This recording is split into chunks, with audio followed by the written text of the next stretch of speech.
आइए हम आज बात करते हैं मैट्रिसेस पर। क्लास 10th मैट्रिसेस, है ना। तो सबसे पहली बात होती है कि मैट्रिक्स क्या है। तो देखिए, मैट्रिक्स के बाद जब आप सोचते भी हैं कि मैट्रिक्स है क्या, तो आप एक सिंपल बात समझिए। जैसे मान लीजिए आपने यहाँ ए लिखा, यहाँ बी लिखा, यहाँ सी लिखा। अगर इस तीन को, अब ये तीन क्या है अभी बात करते हैं, इन तीनों को अगर आप इस तरह के किसी ब्रैकेट में बंद कर देते हैं तो इसे मैट्रिक्स कहते हैं। और अब ये एक अरेंजमेंट कहलाता है। और इस अरेंजमेंट में आप ये पाएंगे कि ए एक एलिमेंट है, बी एक दूसरा एलिमेंट है, सी एक तीसरा एलिमेंट है। यानी जितने भी नंबर्स को, जैसे मान लीजिए आपने ए बी सी नहीं रखा, 4 5 और 6 रख दिया, ये कॉमा नहीं लगेगा, कॉमा नहीं लगेगा, 6 रख दिया। अगर आपने ये रख दिया, इसको आपने इस तरह से बंद कर दिया, तो इसे 4 5 6 ये तीनों एलिमेंट हैं, इस मैट्रिक्स के एलिमेंट कहे जाते हैं। तो क्या हम मैट्रिक्स को किसे केवल इसी तरह से लिख सकते हैं? तो नहीं, मैट्रिक्स कई तरीके से लिखी जाती है। जैसे मान लीजिए एक तरीका आप सोचते हैं कि 2 0 3 1 हम ऐसे लिखेंगे। हाँ, ये भी मैट्रिक्स है, ये भी एक मैट्रिक्स है। इसमें 2 0 3 और 1 ये सारे एलिमेंट हैं। अब इसमें एक बात आती है कि जैसे मान लीजिए आप 3 एलिमेंट लेते हैं, 3 2 5 9 1 6, और इसे आप इस तरह से बंद कर देते हैं, तो आप ये पाते हैं कि ये सारे एलिमेंट हैं। मान लीजिए इसी में आपने कुछ एनलार्ज किया, इसे 8 0 1 मान लीजिए इस तरह से आपने कर दिया इसे, तो अब ये एक मैट्रिक्स है। मतलब मेरे कहने का मतलब कि मैट्रिक्स कई तरीके से आप लिख सकते हैं। वो सारे तरीकों पर अभी बाद में बात करते हैं। एक तो बात ये हो गई। अब दूसरी बात यहां पर करते हैं कि इसमें ये हॉरिजॉन्टल लाइन है, ये हॉरिजॉन्टल लाइन है ना। ये सारी लाइंस हॉरिजॉन्टल हैं, और इन सारी हॉरिजॉन्टल लाइंस को हम रो कहते हैं। रो, इसे आर से डिनोट करते हैं, इसे रो कहा जाता है। तो पहली वाली जो मैट्रिक्स लिखी है इसमें एक रो है, इसमें भी एक रो है, लेकिन ये तीसरी वाले मैट्रिक्स में 2 रो हैं और यहां पर 3 रो हैं, तो ये रोज हो गई। अब बात करते हैं एक दूसरी कॉलम। पहली वाली मैट्रिक्स को देखिएगा, ये कॉलम है, यानी ये पहला कॉलम है, ये दूसरा कॉलम है, ये तीसरा कॉलम है। अब आप क्या कहना चाह रहे हैं? आप कहना चाह रहे हैं कि इस पहली वाली मैट्रिक्स में एक रो और 3 कॉलम हैं। यहां पर एक रो और 3 कॉलम, इसके बीच में मल्टीप्लिकेशन का नोटेशन दिया जाता है, और इस नोटेशन को पढ़ा जाता है BY, इसे बाई से पढ़ा जाता है। और 1/3 का ऑर्डर कहा जाता है। यानी अब ये 1/3 क्या चीज हो गया? इसको ऑर्डर कहते हैं, है ना। ये ऑर्डर कहलाता है। तो पहली वाली मैट्रिक्स का ऑर्डर आपको 1/3 मिला। दूसरी वाली जो मैट्रिक्स है, इसमें अगर आप देखें तो एक रो है और 1 2 और 3 कॉलम है, यानी 1/3 इसका भी ऑर्डर हो गया। और इन दोनों प्रेजेंटेशन में जब आप ऑर्डर का प्रेजेंटेशन देख रहे हैं, तो ऐसे केस में आप यही देख रहे हैं कि पहले रो और बाद में कॉलम लिखा जाता है, पहले रो बाद में कॉलम लिखा जाता है। अगर तीसरे वाले मैट्रिक्स की बात आप करें तो इसमें 2 रोज हैं और 2 ही कॉलम भी हैं। आप गौर करिए, 2 ही कॉलम भी हैं। तो ये 2/2 का मैट्रिक्स हो गया, इसे 2/2 पढ़ते हैं। अब इसमें अगर आपसे पूछा जाए तो आप क्या जवाब देंगे? कितने रो और कितने कॉलम हैं? सही है, 3 रो और 3 कॉलम। यानी इसका अगर आप ऑर्डर लिखते हैं तो आप कहते हैं 3/3 ऑर्डर का ये मैट्रिक्स है। इसके बाद मेरे पास बुक है, मैं उसी से देख रहा हूं कि मुझे क्या क्या बताना है? इसके बाद एक बात आती है डायगोनल ऑफ द मैट्रिक्स। किसी मैट्रिक्स के डायगोनल की बात अगर आप करते हैं तो डायगोनल को आप इस तरीके से प्रेजेंट करते हैं, है ना। ये देखिए इस तरह से ये डायगोनल हो गए 3 1 and 1, these elements are the elements of the diagonal, इसे डायगोनल कहते हैं। और इसके बाद कुछ बात आती है कि मैट्रिक्स कितने तरह की होती हैं, थोड़ा इस पर बात कर लेते हैं। ये सबसे पहली बात होती है रो मैट्रिक्स। रो मैट्रिक्स क्या होता है? जिसमें केवल एक रो दिया गया हो उसे रो मैट्रिक्स कहेंगे। रो मैट्रिक्स क्या है? जैसे मान लीजिए आपने 1 2 कॉमा नहीं लगेगा, अगर आपने ये लिखा तो ये एक रो है, इसमें केवल एक ही रो है, इसलिए इसमें इसे आप रो मैट्रिक्स कहेंगे। मान लीजिए आप कहते हैं ABC, ये एक ही रो है, इस वजह से इसे आप रो मैट्रिक्स कहेंगे। फिर एक बात आती है कॉलम मैट्रिक्स।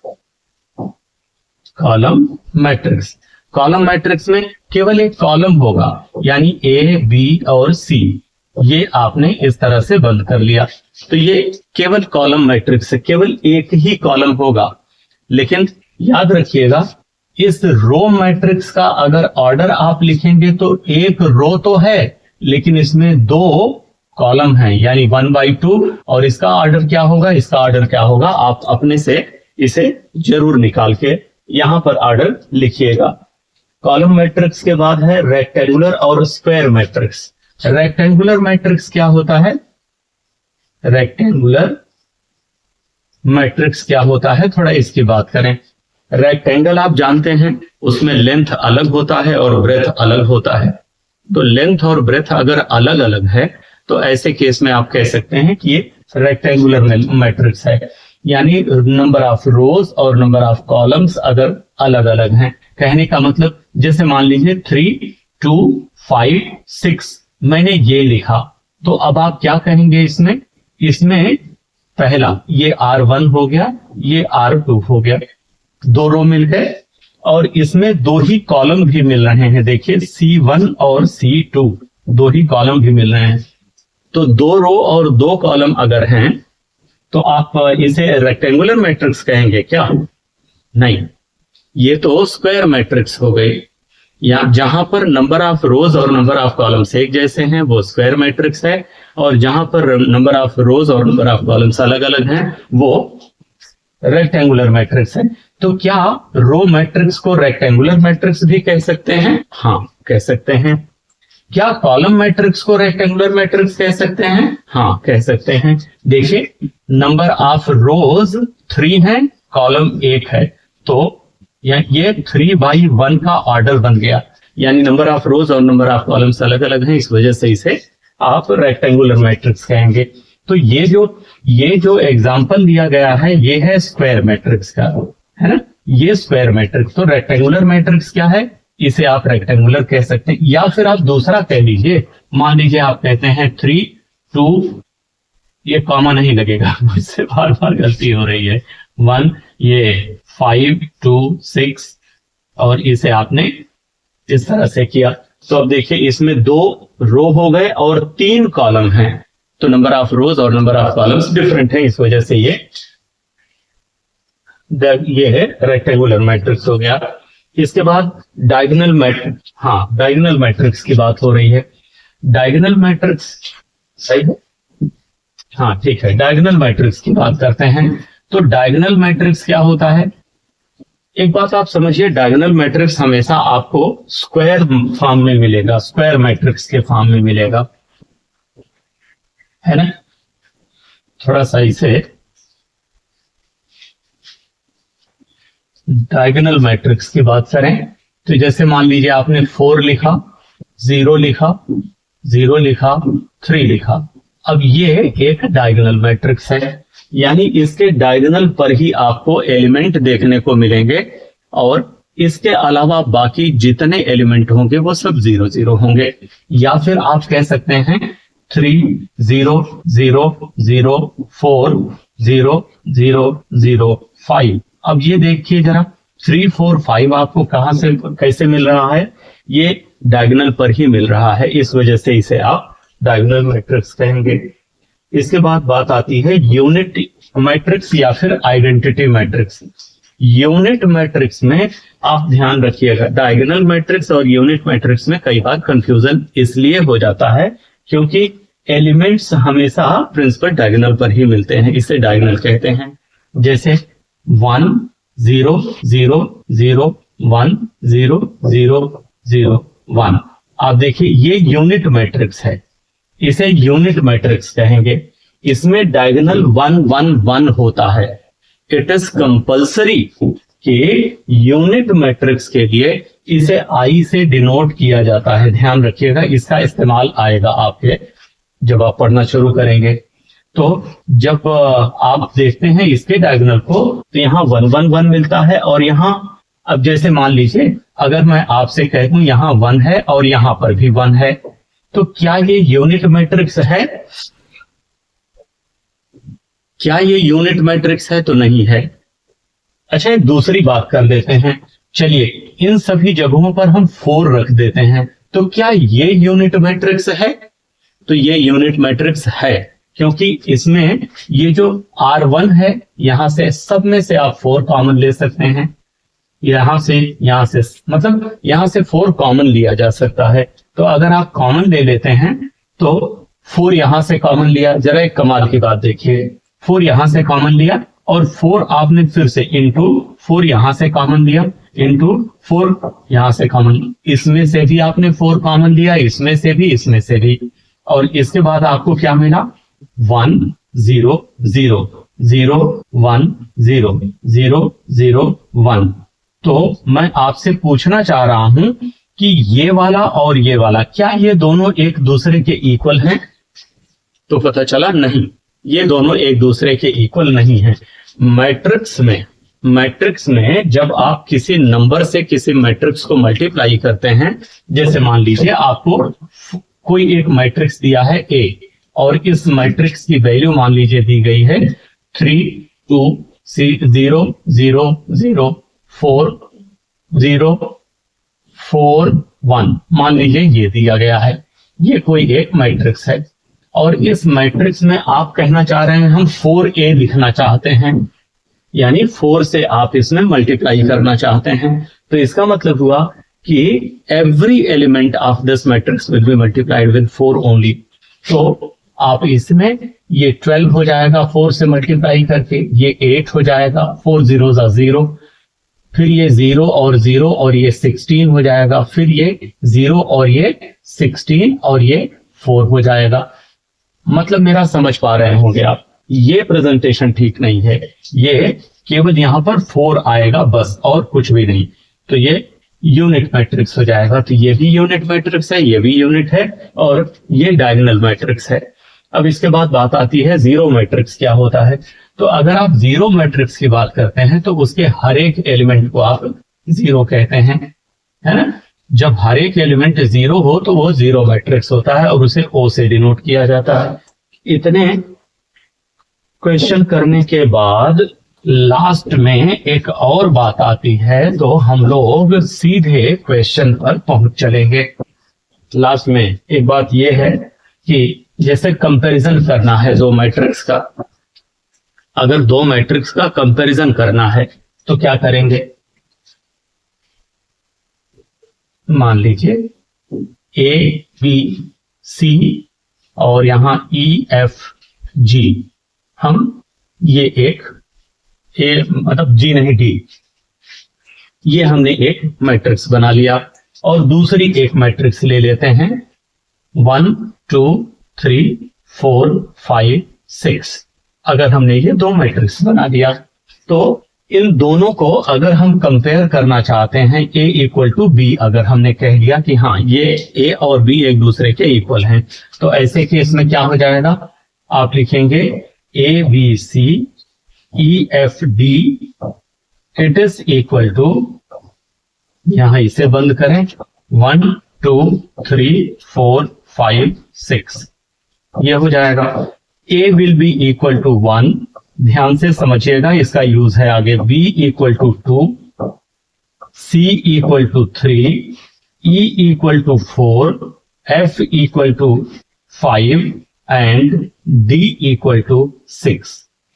इसका मतलब क्या निकला, इसका मतलब निकला कि जब दो मैट्रिसेस आपस में कंपेयर की जाती हैं तो दोनों का ऑर्डर सेम होना चाहिए। आप जरा देखिए, इसमें कितने रो हैं? 2 रो हैं। कितने कॉलम हैं? 3 हैं। तो इसका ऑर्डर क्या है? 2/3। इसमें कितने रो हैं? 2 हैं। इसमें कितने कॉलम हैं? 3 हैं। तो इसका ऑर्डर 2/3। तो दोनों का ऑर्डर सेम है। पहली बात तो ये होनी चाहिए, कंपैरिजन में दोनों का ऑर्डर सेम होना चाहिए। अगर ऐसा है तो कंपेयर करके आप कहेंगे every single element of these 2 matrices are same, यानी A = 1, B = 2, C = 3 और इसी तरह से ये तीनों। तो यहां पर ये बात ओवर होती है। अब आइए थोड़ी सी बात करते हैं, क्वेश्चंस लेना शुरू करते हैं यहीं से, इसके बाद एक्सरसाइज शुरू है।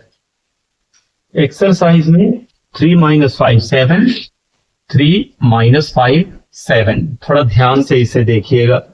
6 - 6 9, -6 9 और 4 ये है। कहा गया है, सिंपल बात है, अभी तो एकदम सिंपल बात है। कहा गया है कि बताइए इसका ऑर्डर क्या होगा। तो इसका ऑर्डर क्या होगा? नंबर ऑफ रोज 2 हैं और नंबर ऑफ कॉलम्स 3 हैं। तो ऑर्डर इसका निकल गया 2/3। फिर इसके बाद एक दूसरे क्वेश्चन में कहा जा रहा है, हाँ ये क्वेश्चन मजेदार है और इसे थोड़ा ध्यान से आपको सुनना चाहिए, ये मेरी सलाह है, बाकी आपकी मर्जी। Construct 3/2 matrix. देखिए 3/2 मैट्रिक्स आपको बनाना है। Aij और ये रहा ब्रैकेट, ये 3/2 is given for which Aij = I × j दिया हुआ है। Aij = I × j। ये इतनी इंफॉर्मेशन दी गई है और आपको ये बनाना है, इसे बनाना है। तो सबसे पहले तो आप ये देख लीजिए 3 रो होने चाहिए आपके पास, 3 रो होनी चाहिए और 2 कॉलम होने चाहिए। तो अगर 3 रो आप बनाते हैं, I के जगह पर 1 रखिए, J के जगह पर 1 रखिए, I के जगह पर 1, J के जगह पर 2 रखिए, I के जगह पर 2 और J के जगह पर 1। अभी मैं बताता हूं ऐसा मैं क्यों कर रहा हूं, आपको भी अभी क्लियर हो जाएगा।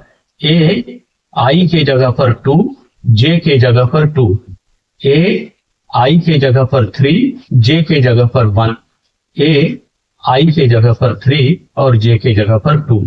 आप जरा देखिए, क्या ये एक मैट्रिक्स 3 रो और 2 कॉलम की नहीं है? इसमें 3 रो हो गए और 2 कॉलम हो गए। ये जो एलिमेंट है वो ऐसा एलिमेंट है जो पहले रो और पहले कॉलम का है। समझिएगा बात को, पहली रो और पहला कॉलम यानी A11 हो गया। ये जो एलिमेंट है वो पहले रो और दूसरे कॉलम का एलिमेंट है। This element is of the first row and second column. In same way you can say this one is the element of second row and first column. This one is the element of second row and second column. This one is the element of third row and first column. This one is the element of third row and second column. ये इतनी बात आपको अब समझ में आ रही होगी कि हर जगह 1 1 2 2 ये 3 1 3 2 ये सब क्या बवाल हुआ है। अब आपको ये समझ में आ गया होगा, यही मैट्रिक्स आपको बनानी है। आप ऐसे सर्कल मत बनाइएगा एग्जाम में, ये केवल समझाने के लिए सर्कल बना दिया था मैंने। अब बात आती है A11 की वैल्यू क्या आएगी, A12 की वैल्यू क्या आएगी। तो देखिए डेफिनेशन यहां दी गई है कि अगर आप Aij लिखेंगे तो I × j करके लिखेंगे, यानी A11 लिखेंगे तो 1 × 1 करके लिखेंगे। ये A11 क्या आएगा, 1 × 1 यानी 1 आएगा। A12 क्या आएगा, 1 × 2 यानी 2 आएगा। अब अगर A21 लिखना चाहते हैं तो 2 × 1 इसी डेफिनेशन पर मैं चल रहा हूं। आप 3 1 लिखेंगे तो 3 × 1 लिखना पड़ेगा। तो फिर इसी तरह से A 2 2 क्या लिखेंगे, 2 × 2, कहने का मतलब ये 4 इतना बन गया। अब इसके बाद A 3 1 क्या लिखेंगे, 3 × 1 यानी 3। A 3 2 क्या लिखेंगे, 3 × 2 यानी 6। अब यही इंफॉर्मेशन आप उठा के यहां रख दीजिए, तो फाइनल आपको मिल क्या जाएगा, A 1 1 की जगह पर 1 मिलेगा, A 1 2 की जगह पर 2 मिलेगा, A 1 2 1 की जगह पर 2 मिलेगा, 2 2 की जगह पर 4 मिलेगा, 3 1 की जगह पर 3 और 3 2 की जगह पर 6। तो इस तरह से आपकी ये मैट्रिक्स बनके तैयार हो जाएगी। इन्होंने कहा भी था कि एक ऐसी मैट्रिक्स बनाइए जो 3/2 ऑर्डर का हो। तो देखिए, this is R1, this is R2, this is R3। तो 3 आपको रोज मिल गए, और ये पहला कॉलम है और ये दूसरा कॉलम है।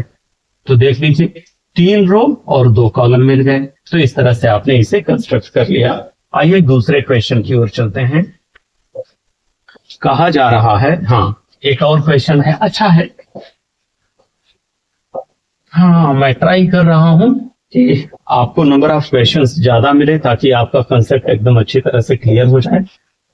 If a matrix has 4 element, कोई एक मैट्रिक्स है जिसमें 4 एलिमेंट हैं, मैट्रिक्स में 4 एलिमेंट हैं, तो what is the possible order it can have. अब आप सोचिए, कोई एक मैट्रिक्स है, मान लीजिए A, इसमें 4 एलिमेंट हैं। तो आप कोई एलिमेंट ले लीजिए, जैसे मान लीजिए X Y A B, 4 element तो इसमें हैं। इसका ऑर्डर क्या हो गया, 2/2 का हो गया। अच्छा, X Y A B, ये भी तो एक मैट्रिक्स है भाई। अब इसका ऑर्डर क्या हो गया, इसका एक रो है और 4 कॉलम है। तो इस तरह से ये पूछ रहे हैं कि अब एक ये मैट्रिक्स बन गई ऑर्डर, ये एक दूसरा ऑर्डर बन गया। तो अगर किसी मैट्रिक्स में 4 एलिमेंट हों तो बताइए कितने पॉसिबल ऑर्डर्स हो सकते हैं। यानी 2 तो हमने लिख दिया। आप सोचिए, 4/1 का एक मैट्रिक्स बनाया जा सकता है कि नहीं, 4/1 जिसमें 4 रो हो और एक ही कॉलम हो, बनाया जा सकता है। फिर इसके बाद 1/4 का भी तो एक मैट्रिक्स बनाया जा सकता है जिसमें केवल एक ही रो हो और 4 कॉलम हो और उसमें 4 एलिमेंट होंगे। और क्या किया जा सकता है, 2/2 का एक ऐसा मैट्रिक्स बनाया जा सकता है जिसमें 4 एलिमेंट होंगे। तो अगर किसी मैट्रिक्स में 4 एलिमेंट हैं तो कितने पॉसिबल, इसके अलावा क्या हो सकता है, आप सोचिए। इसके अलावा तो कुछ नहीं हो सकता।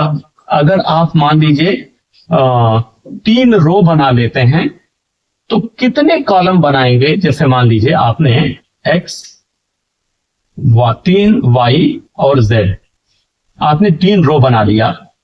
अब इसमें कितने कॉलम और डाल दिए जाएं कि 4 एलिमेंट आ जाएं इस वाले मैट्रिक्स में। ये हम एक मैट्रिक्स बनाना चाह रहे हैं। अगर हमने यहां पर मान लीजिए A डाल दिया और छोड़ दिया कि इसमें 4 एलिमेंट हैं, तो अब आप बताइए क्या ये मैट्रिक्स है? ये मैट्रिक्स तो नहीं बनी ना।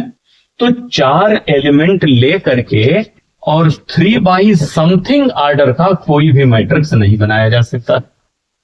केवल और केवल पॉसिबल नंबर ऑफ वेज या ऑर्डर्स यही हो सकते हैं। यानी 3 ऐसे तरीके हैं जिस तरीके से ऐसा मैट्रिक्स बनाया जा सकता है जिसमें 4 एलिमेंट हो। ठीक है, कोई बात नहीं। Find the values of X, Y, A and B where these 2 matrices are compared. देखिए, एक मैट्रिक्स दी गई है X + Y, X + Y और A + B और A - B और 2x minus 3y. This matrix is equal to 5 3 minus 1 minus 5, 5 3 minus 1 minus 5. ये दो matrix एक दूसरे के इक्वल दी गई हैं, ठीक है। और पूछा जा रहा है कि x, y, a और b सबकी वैल्यू बताइए। तो देखिए, अभी थोड़ी देर पहले बात हो रही थी कि अगर दो मैट्रिक्स एक दूसरे के इक्वल दी गई हैं तो सबसे पहली चीज होती है कि उसका ऑर्डर एक जैसा होना चाहिए, है ना, एक जैसा होना चाहिए। तो ये क्या ऑर्डर होगा? 1 2, 2 रोज हो गई और 2 कॉलम भी हो गए, तो 2/2 का ये ऑर्डर बन गया। और इसमें भी ये भी 2/2 का ऑर्डर है। तो इसका मतलब हुआ कि इन दोनों को कंपेयर जो किया गया है वो सही है, कंपैरिजन सही है। तो अगर कंपैरिजन सही है तो इसका मतलब होता है कि every individual element of the first matrix and second matrix they can be compare to each other. आप मेरी तरफ देखिए भैया, तो x plus Y will be equal to, सब जाने दीजिए, x plus Y equal to 5, है ना। भाई मैं आप लोग के साथ बात कर रहा हूं तो आपका अटेंशन मुझे नहीं मिलेगा तो मैं कैसे पढ़ाऊंगा? ध्यान से सुनिए तो ही समझ में भी आएगा। तो x plus Y will be equal to 5 और फिर a minus B will be equal to, नहीं आप बोल सकते हैं लेकिन जब वो जो है बोलिए तो ऐसे बोलिएगा कि हाँ एक साथ बोलिए तो शोर न लगे, मेरा मतलब ये है ना, शोर न लगे। a minus B will be equal to 3 और a प्लस बी किसके इक्वल होगा? -1 के इक्वल होगा, है ना। तो a plus B is equal to -1। अच्छा, 2x माइनस 3y ये किसके इक्वल होगा? -5 के। ये सब आसान बातें हैं, ये आपको मैं उम्मीद करता हूं जरूर समझ में आ रहा होगा। अब देखिए, अगर आप इसे इक्वेशन 1 और इसे इक्वेशन 2 मान करके इन दोनों को आपस में सॉल्व करके x और y की वैल्यू निकालें, इसे इक्वेशन 3 और इसे इक्वेशन 4 मान के आपस में सॉल्व करके a और b की अलग से वैल्यू निकालें, तो आप a, b, x, y सबकी वैल्यू पा जाएंगे। और मैं इसे सॉल्व नहीं करूंगा इसलिए क्योंकि मैं ये जानता हूं कि ये चीज तो कम से कम आपको आती है, आप क्लास 10th में हैं, ये छोटी सी बात है, ये आपको आता है। तो इस तरह से सॉल्व करके आप इसे निकाल सकते हैं। एक और बात करते हैं, और ये चीज यहां पर एक क्वेश्चन है कि find the transpose of each of the given below. 3-4 question दिए हैं, तो आइए 2 3 5 -4, 2 3 5 -4 ये एक मैट्रिक्स है। मान लीजिए कि मैट्रिक्स ए है, इस मैट्रिक्स का आपको ट्रांसपोज निकालना है ना। तो इसका अगर आपको ट्रांसपोज निकालना है तो ट्रांसपोज कैसे निकालेंगे आप? ट्रांसपोज निकालने के लिए यहां लिखा जाता है ए, ये टी है, ए ट्रांसपोज। क्या करते हैं, पहला वाला जो रो है ना, रो 1, इसे पहला कॉलम कर दीजिए।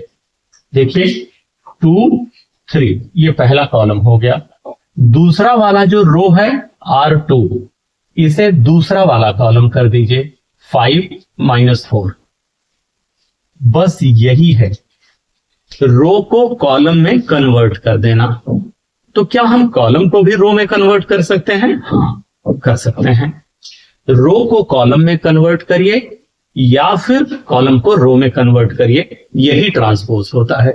जैसे एक दूसरा एग्जांपल है 5 7 -3, 5 7 -3 ये एक मैट्रिक्स है। मान लीजिए ये मैट्रिक्स बी है और इसका आपको ट्रांसपोज निकालना है, बी टी ट्रांसपोज निकालना है। तो इसका जो पहला रो है वो पहले कॉलम में कन्वर्ट कर दीजिए, 5 7 -3। अब ये पहला कॉलम बन गया। तो इस तरह से आप ट्रांसपोज आसानी से कर सकते हैं। एक एक्सरसाइज यहां पर ओवर होती है और इसके बाद मल्टीप्लिकेशन ऑफ मैट्रिक्स है मल्टीप्लिकेशन नहीं, एडिशन, अच्छा addition, subtraction and multiplication of the matrix ये है। चलिए इसमें भी चलते हैं, और ये नॉर्मल बात है, एकदम नॉर्मल बात है, तो इस पर कोई खास ऐसा लेक्चर नहीं है कि पहले से कुछ समरी तैयार किया जाए, मतलब दो मैट्रिक्स को कैसे ऐड करेंगे, कैसे सब्ट्रैक्ट करेंगे और किस तरीके से मल्टीप्लाई करेंगे। ये मल्टीप्लिकेशन में थोड़ा सा सीखना है, बाकी तो ऐड और सब्ट्रैक्ट करना वो आप आसानी से समझ जाएंगे। थोड़ा मल्टीप्लिकेशन में सीख के करना है। एक सिंपल बात लिखी हुई है, सबसे पहले सिंपल बात से शुरू करते हैं। a इक्वल टू 2 - 3 4 ये दिया हुआ है, और आपको लिखना है 5a और फिर लिखना है -4 और ये ब्रैकेट में लिखा हुआ है और a ऐसे लिखा हुआ था। अब ये दोनों बताना है, तो मान लीजिए आप 5a निकालना चाहते हैं, तो इसका मतलब क्या हुआ, 5 से इन तीनों पर मल्टीप्लाई करेंगे। कहने का मतलब ये 10 हो जाएगा, ये जो 2 है वो 10 हो जाएगा, ये जो -3 है वो -15 हो जाएगा, और ये 20 हो जाएगा। और इसी तरह से अगर -4a ये निकालना है, तो -4 से इस पर और इस पर मल्टीप्लाई कर दीजिए, तो आपको क्या मिल जाएगा, -8 और ये +12 और -16। और मुझे उम्मीद है ये बात आप आसानी से समझ भी गए होंगे। और इसके बाद मान लीजिए 1/2a लिखना हो, 1/2a ये लिखना हो, तो क्या करेंगे, इसका मतलब हुआ कि 1/2 से आप यहां और यहां तीनों जगह पर मल्टीप्लाई करेंगे। क्या मैट्रिक्स बन जाएगा, ये बन जाएगा, देखिए जब आप 2 को 1/2 से मल्टीप्लाई करेंगे, ये दोनों कट के 1 बन जाएगा, और -3 को जब आप मल्टीप्लाई करेंगे 1/2 से, तो -3/2 बन जाएगा। और ये जो 4 है इसे मल्टीप्लाई करेंगे 1/2 से, तो 2 2 यानी ये 2 आ जाएगा केवल। ठीक है, ठीक है, बात समझ रहे हैं।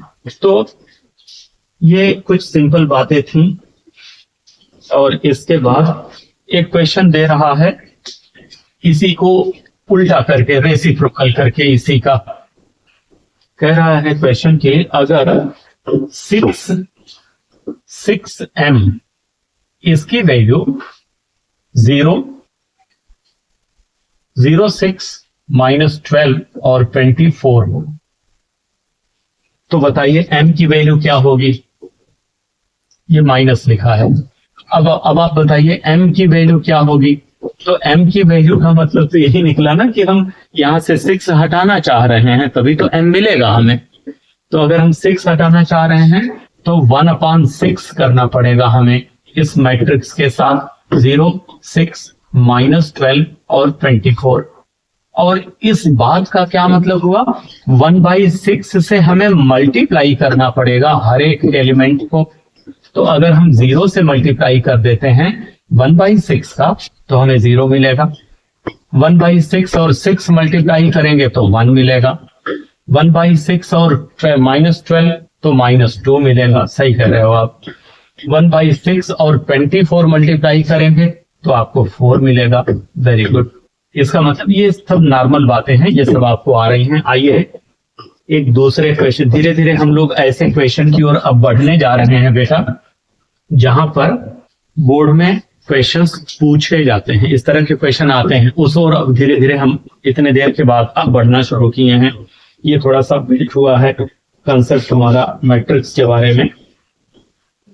इसमें एक क्वेश्चन है, देखिए मल्टीप्लिकेशन मैंने सिखा दिया। मान लीजिए मैं एक ओरल क्वेश्चन आपके सामने रखता हूं। मान लीजिए कोई एक मैट्रिक्स दिया है, कोई भी 2 3 0 1, ये बी कोई एक मैट्रिक्स दिया है 4 5 0 2, और सी कोई एक मैट्रिक्स दिया है 0 0 0 1। अब कहा जा रहा है, बताइए 2a plus 5b minus 3c कितना आएगा। अगर मान लीजिए ये क्वेश्चन पूछा जाता तो क्या करते आप, क्या ये सॉल्व कर ले जाएंगे, सॉल्व कर ले जाएंगे, गुड। तो इसमें सिंपल काम मैं हिंट कर दे रहा हूं, केवल a में 2 से, b में 3 से और c में -3 से मल्टीप्लाई कर दीजिएगा। और इसे लिखिएगा कैसे, 2a प्लस 5b प्लस -3, ये रहा ब्रैकेट और ये रहा c। बस केवल इतना भर ध्यान रखिएगा, -3 से c पर मल्टीप्लाई करिएगा और बाद में सारे एलिमेंट, सारे इंडिविजुअल को ऐड कर लीजिए। जैसे अगर मैं आपसे कहूं 4 5 6 1 2 5, ये एक है और प्लस एक है 0 3 2 1 0 2, इन दोनों को अगर ऐड करना है तो 4 को आप ऐड करेंगे, मान लीजिए यहां माइनस और यहां माइनस कर दिया जाए, 4 को आप ऐड करेंगे 0 के साथ तो 4 आ जाएगा, 5 को ऐड करेंगे -3 के साथ तो 2 आ जाएगा, 6 को ऐड करेंगे 2 के साथ 8 आ जाएगा, 1 को 1 के साथ ऐड करेंगे 2 आ जाएगा, -2 और 0 को ऐड करने से 5 और -2 को ऐड करने से। तो इस तरह से एडिशन, सब्ट्रैक्शन, वो सब चीजें वो आप कर ले जाएंगे। और इसमें मैं काफी कुछ चीजें छोड़ते हुए काफी पेशेंस मैंने टिक कर रखे थे। ये एक्सरसाइज 6b है आपकी, तो इसमें काफी हमने टिक कर रखा था, तो वो सारे टिक छोड़ दे रहे हैं ये सोच करके कि ये नॉर्मल बातें हैं, आपको आती होंगी। एक क्वेश्चन, हाँ ये ले लेते हैं, एक क्वेश्चन नंबर 12 है इसमें, तो ये क्वेश्चन ले लेते हैं। ये है a equal to 6 to 5 - 4, 6 to 5 - 4। मैं खुद ही प्रयास कर रहा हूं कि थोड़ा जल्दी जल्दी आपको चीजें शेयर करूं, थोड़ा जल्दी से सब चीजें ओवर हों। p की वैल्यू है 1 to -5 1, 1 to -5 1, और आपसे कहा गया है कि फाइंड x, x की वैल्यू निकालिए। अगर 2a plus 3b, 2a plus 3b minus 3b, यहां पर b है, 2a plus 3b minus 5x minus 5x equal to o। ये o है, जीरो मत समझिएगा इसे, ये o है। मैट्रिक्स की थोड़ी सी लैंग्वेज जीरो और o में कंफ्यूजन होती है, तो इसका ध्यान रखिएगा आप, है ना। तो अगर ये इतना o के इक्वल हो तो बताइए x की वैल्यू क्या होगी। अब ऐसे केस में आप क्या करेंगे, आपको 2a लिखना है तो a में 2 से आप मल्टीप्लाई करके लिखेंगे। आइए लिखते हैं, 12 4 10 -8, कुछ इसी तरह का। तो प्लस लगाया आपने, b में 3 से मल्टीप्लाई करना है, यानी 3 -15 6 1, ये 3b हो गया माइनस। तो हम लोग बात कर रहे थे ना, 3 से आप b पर मल्टीप्लाई कर लीजिए, b है ये इतना, तो ये 3 हो जाएगा, है ना। देखिए 3 6 -15 और 3, ठीक है। और ये -5x को ऐसे ही रहने दीजिए, इक्वल टू o बने रहने दीजिए। अब इन दोनों को ऐड कर लीजिए पहले, 12 और ये 3 15 हो गया, 4 और 6 12 हो गया, 10 और -15 -5 और -8 + 3 -5 हो गया। ये इतना हो गया, इन दोनों का एडिशन, दोनों को ऐड कर लिया, -5x इक्वल टू, ये जो o है, o क्या है, o तो है नल मैट्रिक्स में 0 0 0 0। अच्छा देखिए, हमने यहां पर केवल 2 रो 2 कॉलम लिया है, क्योंकि 2 रो 2 कॉलम का ही तो मैट्रिक्स यहां पर है, इसलिए अगर ये 3 रो 3 कॉलम का होता तो हम यहाँ पर 3 रो 3 कॉलम ले लेते ओ के बारे में। अब -5x को आप यहीं रहने दीजिए, -5x यहीं रह गया। ओ यहां पर सबसे पहले है तो उसे लिखिए 0 0 0 0, ये ओ हो गया। अब ये जो पूरा मैट्रिक्स है, ये पूरा मैट्रिक्स तो आखिर पॉजिटिव है ना, इसे जब आप उस साइड भेजेंगे तो ये नेगेटिव हो जाएगा, यानी ये हो जाएगा माइनस, और ये मैट्रिक्स 15 और 10, 15 और 10, ये लाइन हटा देते हैं, इसे आप यहां से समझ लीजिए। और 15 और 10, -5 और -5, -5, ये मैट्रिक्स हो गया। अब 0 -15, 0 -15 यानी -15, 0 -10।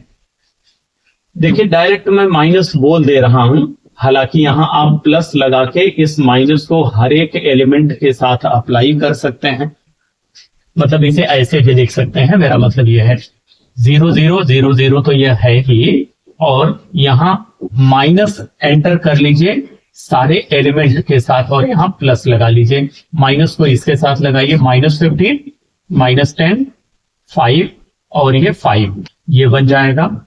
और इसके बाद अब इन दोनों मैट्रिसेस को ऐड करिए, ऐड करने की बात हो रही है।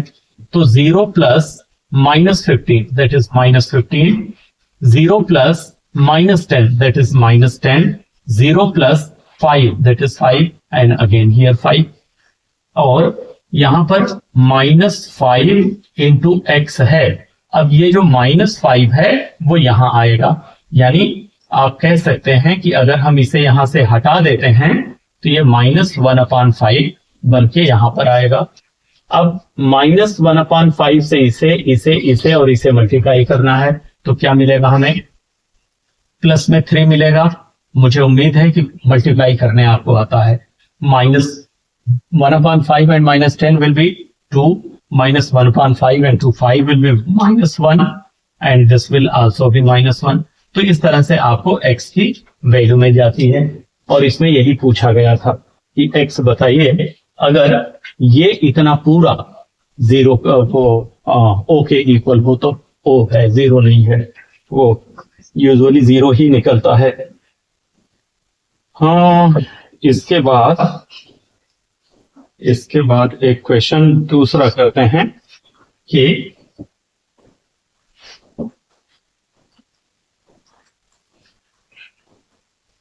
a plus b is given as and a minus b is given as, दो चीजें दी गई हैं। 5 4 7 3, 5 4 7 3, ये इतना। और दूसरा मैट्रिक्स आपको दिया हुआ है इसी तरह का 11 2 -1 7, 11 2 -1 7। अब आपको बताना है a और b कितना आएगा। तो a और b कितना आएगा ये चीज आप कैसे निकाल सकते हैं? एक काम करिए, इन दोनों को ऐड कर लीजिए। सबसे पहले इन दोनों को अगर आप ऐड करते हैं तो b से ये b कैंसिल हो जाएगा, a और a मिलकर के 2a हो जाएगा, और इसके करस्पॉन्डिंग एलिमेंट्स को भी ऐड किया जाएगा। जब आप मैट्रिसेस ऐड करते हैं तो करस्पॉन्डिंग एलिमेंट्स ही तो ऐड होते हैं ना। तो 5 and 11 ऐड होगा तो 16, 4 और 2 ऐड होगा 6, 7 और -1 ऐड होगा 6, 3 और 7 ऐड होगा 10। ये इतना आपको 2a मिल जाएगा। तो a की वैल्यू क्या मिलेगी? 2 उधर जाके डिवीजन करेगा सबको, सारे को, तो 8 3 6 और not 6, this is 3 and 5।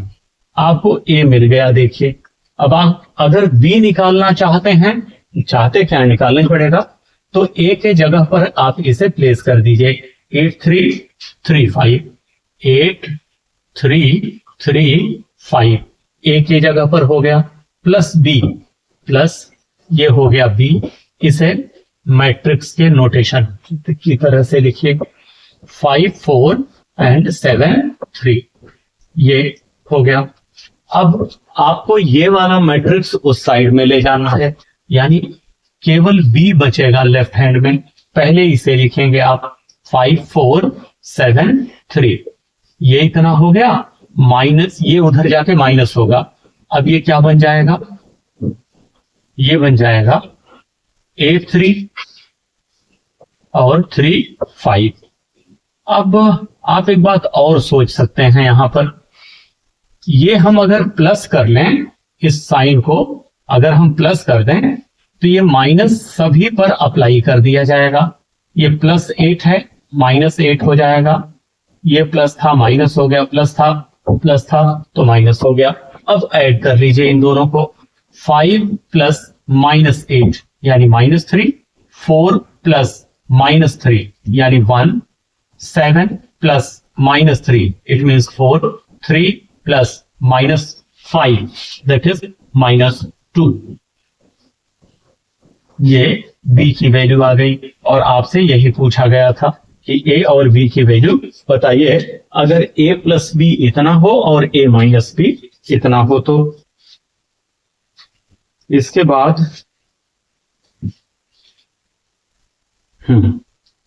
बाद एक क्वेश्चन और है, और थोड़े से क्वेश्चन और बचे, मतलब ये जो दूसरी बी वाली एक्सरसाइज है इसमें केवल एक क्वेश्चन ये लास्ट में बचा है। इसके बाद थोड़ा सा मल्टीप्लिकेशन पर बात करेंगे, फिर ये ओवर हो जाएगा। कहा जा रहा है cos थीटा और फिर ये cos theta sin theta, cos theta sin theta minus sin theta और यहां पर sin थीटा। sin थीटा है, cos थीटा है, ये cos थीटा है, cos थीटा। दो क्वेश्चन है, मैं कंफ्यूज ना हो जाऊं, फिर से एक बार पढ़ता हूं। cos थीटा, cos और sin, माइनस sin और cos, ठीक है। sin थीटा, sin और माइनस cos, फिर है sin थीटा, फिर यहां sin थीटा और माइनस cos थीटा लिखा है, और cos theta sin theta, cos theta और ये sin थीटा, और यहां पर ये क्लोज हुआ। It is equal to unit matrix 1 0 0 1। और आपको प्रूव करना है कि ये यूनिट मैट्रिक्स के इक्वल आएगा। आपको प्रूव करना है कि ये इतना पूरा इसके इक्वल होगा। तो आइए इसे हटाते हैं और प्रूव करने का प्रयास करते हैं। इसमें करने क्या है, आप सोचिए, cos थीटा को इस पर, इस पर, इस पर और इस पर, चारों पर मल्टीप्लाई करेंगे। यानी cos थीटा से मल्टीप्लाई हुआ तो cos स्क्वायर थीटा बना। यहां पर cos थीटा sin थीटा ये बन गया, cos थीटा sin थीटा ये बन गया, ये cos theta sin theta minus में बन गया, cos थीटा sin थीटा बन गया माइनस में, ये cos थीटा इसे cos स्क्वायर थीटा बन गया, और फिर बीच में प्लस लगा हुआ है। ये sin थीटा चारों पर मल्टीप्लाई कर लीजिए तो देखिए sin स्क्वायर थीटा, और ये इसे मल्टीप्लाई करेगा तो माइनस में sin थीटा cos थीटा हो जाएगा। cos थीटा को इस पर, नहीं sin थीटा को इस पर मल्टीप्लाई करिए तो ये sin थीटा cos थीटा बन जाएगा, और sin को इस पर मल्टीप्लाई करिए तो ये sin स्क्वायर थीटा बन जाएगा। कहने का मतलब आपने जो बाहर cos और sin थे उन्हें मल्टीप्लाई कर लिया हर एक एलिमेंट के साथ, और इसके बाद ऐड कर देना है तो corresponding elements will be added. cos square theta plus sin square theta, cos square theta plus sin square theta, एक ये मिला। cos theta sin theta minus sin theta cos theta, cos theta sin theta minus sin theta cos theta, ये बन गया। This plus this minus cos theta sin theta plus, ठीक है ना, हाँ, plus sin theta cos theta, sin theta cos theta, और cos square plus sin square, ये बन गया cos square theta plus sin square theta.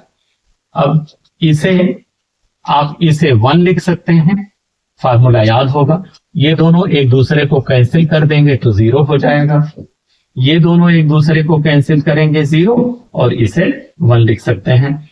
तो इस तरह से आप कह सकते हैं कि हाँ, ये एक यूनिट मैट्रिक्स प्रूव हो गया। और आइए थोड़ी सी बात करते हैं मल्टीप्लिकेशन ऑन मैट्रिसेस पर। तो इसमें थोड़ा सा कॉन्सेप्ट है, उसे समझिएगा। जैसे मान लीजिए कोई एक मैट्रिक्स है और इसका ऑर्डर 1/3 है, और एक दूसरा मैट्रिक्स बी है, इसका ऑर्डर 2/3 है।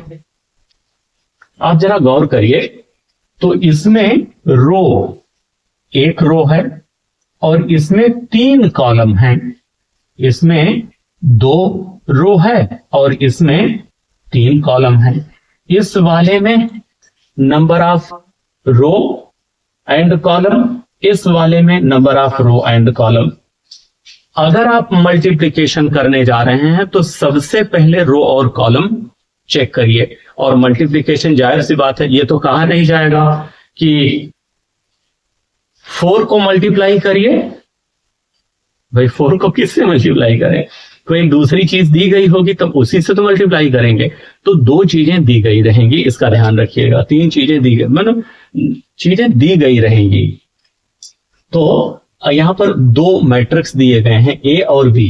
तो इन दोनों का अगर आप मल्टीप्लाई करना चाहते हैं तो पहले वाले में नंबर ऑफ कॉलम और दूसरे वाले में नंबर ऑफ रोज एक जैसे होने चाहिए। अगर एक जैसे नहीं हैं तो मल्टीप्लिकेशन नॉट पॉसिबल। और इस बात को थोड़ा और एक स्टेप लेके चलिए। इसी को आपके बुक में लिखा है एग्जिस्ट, तो यहां तो नॉट एग्जिस्ट बनेगा ना, क्योंकि number of columns and number of rows are not same. यहां पर 3 कॉलम है तो यहां पर 2 ही रो हैं, 3 कॉलम है तो 2 ही रो हैं। तो ये मल्टीप्लिकेशन पॉसिबल नहीं है। मल्टीप्लिकेशन कब पॉसिबल होता है उस पर थोड़ी सी बात करते हैं। मान लीजिए ए कोई एक मैट्रिक्स है और बी कोई एक मैट्रिक्स है, इसका ऑर्डर p/q का है और इसका ऑर्डर m/n का है। तो ऐसे केस में अगर q और m एक दूसरे के इक्वल हैं, q इक्वल टू m अगर हो जाए तो आप समझिएगा कि इन दोनों का मल्टीप्लिकेशन पॉसिबल है, यानी फिर मल्टीप्लिकेशन एग्जिस्ट करता है। अच्छा, मल्टीप्लाई करने के बाद तो एक रिजल्ट भी आता है। तो वो जो रिजल्ट आएगा, यानी इन दोनों मैट्रिक्सेस का मल्टीप्लाई करने के बाद जो नया मैट्रिक्स बनेगा, उस मैट्रिक्स का जो ऑर्डर होगा वो क्या होगा? वो ये होगा, ये ऑर्डर बनेगा, यानी p/n इस ऑर्डर का नया मैट्रिक्स बनेगा या रिजल्ट इस ऑर्डर का आएगा। इसका ध्यान रखना है हमें। मैट्रिक्स में मल्टीप्लिकेशन में बस यही इतनी बात आप ध्यान रखिए। एक चीज और समझिए, अगर आप 4 और 3 इन दोनों का मल्टीप्लाई करें तो क्या 3 और 4 के मल्टीप्लिकेशन के इक्वल आएगा? तो पता चला हाँ। तो इसका मतलब हुआ कि अगर 2 मैट्रिक्स हैं ए और बी, इन दोनों का मल्टीप्लाई कर रहे हैं तो b इंटू ए आना चाहिए। ए को b से मल्टीप्लाई कर रहे हैं या b को a से मल्टीप्लाई कर रहे हैं तो रिजल्ट एक जैसा होना चाहिए। हमेशा ऐसा नहीं होता, इसका भी ध्यान रखना है हमें। ए बी और बी ए हमेशा एक जैसे नहीं आएंगे। कई बार ए बी की वैल्यू कुछ आएगी और बी ए की वैल्यू कुछ आएगी। तो हमेशा ये पॉसिबल नहीं है कि A B equal to B A. बस यही 2-3 बातें हैं जो आपको समझ में आनी चाहिए और आप मल्टीप्लिकेशन आराम से कर ले जाएंगे। और इसमें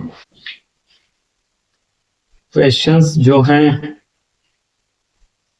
वो मैं बस 2-3 क्वेश्चन कराना चाहूंगा, इससे ज्यादा नहीं।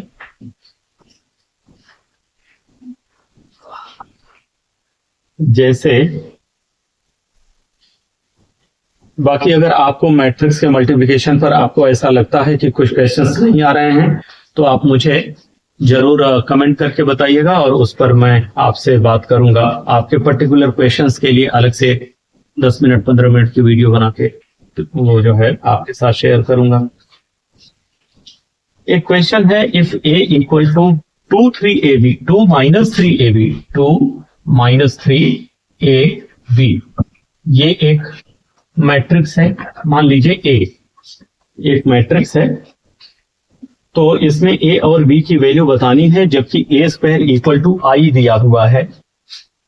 a और b की वैल्यू बताइए if a square is equal to i। ये क्वेश्चन हो गया आपका। अब इसमें a और b की वैल्यू बतानी है, तो अगर a और b की वैल्यू बतानी है तो a स्क्वायर को आप क्या लिखेंगे, a इंटू a, यही तो a इंटू a। मल्टीप्लाई कैसे करते हैं वो भी इसी में सीख लेंगे। 2 माइनस 3ab, ये हो गया। फिर यही 2 माइनस 3ab, फिर से यही। अब यहां पर मेन बात आती है कि मल्टीप्लाई करते कैसे। देखिए, मल्टीप्लाई करने के लिए ना आप इस चीज का इस्तेमाल करिएगा, ये जो 2 तीर बना रहा हूं मैं, इसका इस्तेमाल करिएगा। ये और ये कैसे, मैं आपसे कहना ये चाह रहा हूं कि दिस रो यानी R1 will multiply two C1 and again R1 will multiply two C2 and again R2 will multiply two C1 and R2 will multiply two C2। लिखेंगे कैसे, आइए उसे देखते हैं।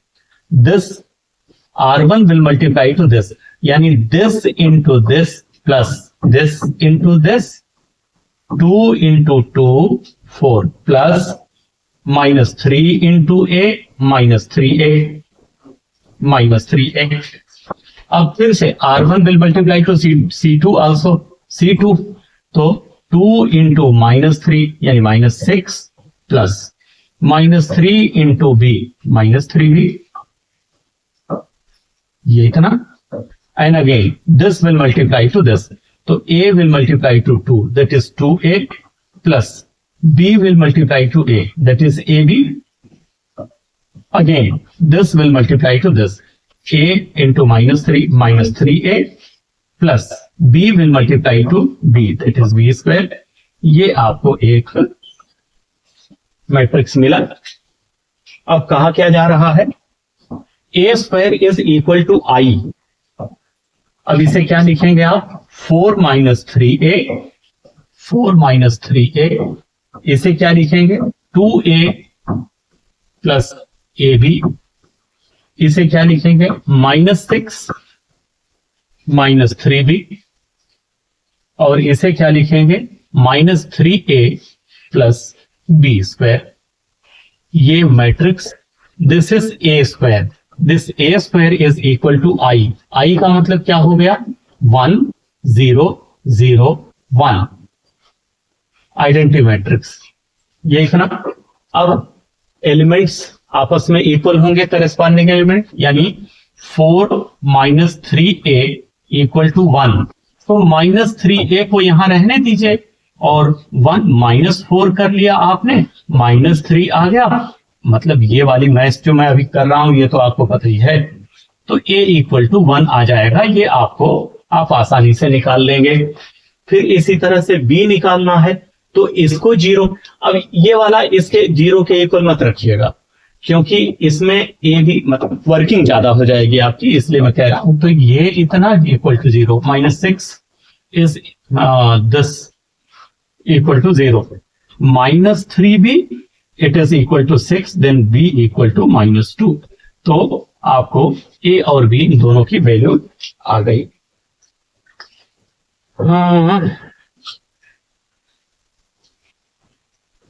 मुझे नहीं लगता कि इसमें मल्टीप्लिकेशन में आपको कुछ खास दिक्कत आएगी, इतना भी समझने के बाद, है ना।